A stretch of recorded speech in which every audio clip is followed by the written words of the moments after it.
Монгол банкны мөнгөний бодлогын хорооны ээлжид туурлаар бодлогын хүүг 12% хэвээр хадгалах шийдвэр гаргалаа.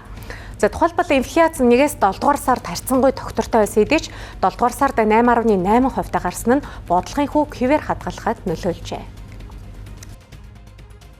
За Монгол банкны мөнгөний бодлогын хороо 9 дугаар сарын 15-16-ны өдрөд тууралдаж за бодлогын хүүг 12% хэвээр хадгалах шийдвэр гаргалаа.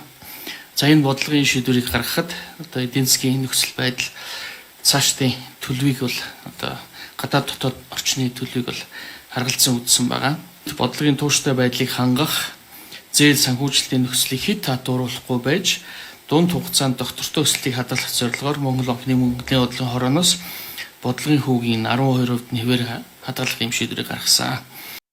Улсын инфляцийн түвшин энэ оны 2 дугаар сараас эхлэн саарч байсан ч 8 дугаар сард хүнсний бараа бүтээгдэхүүний үнийн өсөлтөөс шалтгаалan эргээд өсөж 8.8% гарсан нь энэ удаагийн бодлогын шийдвэрт нөлөөлжээ.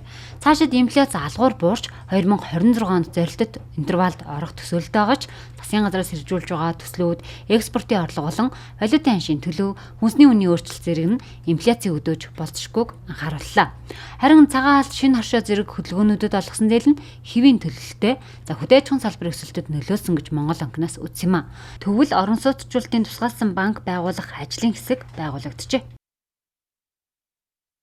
Хөнгөлөлтөө ипотекийн хөтөлбөртэй холбоотойгоор журам тодорхой заалтууд оруулъя. Энийг яг нөгөө тодорхой бүлэгтэн чиглүүлье.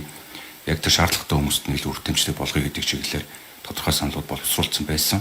Гэхдээ энийг засгийн газраас хэрэгжүүлэхээр төлөвлөж байгаа энэ нөгөө орон сууцны санхүүжилтийн тогтолцоог тогтолцоогоор нь сайжруулъя гэдэг энэ ажилтаа нь уялдуулаад хийхээр ер нь төлөвлөж байгаа.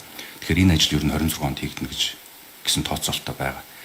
Харин он гарсаар 800 тэрбум төгрөгийн ипотекийн зээлийг 6200 гаруй өргөхөд олгожээ. Энэ онд нийтдээ 1.2 их найт төгрөгийн ипотекийн зээл олгохоор төлөвлөсөн юм а.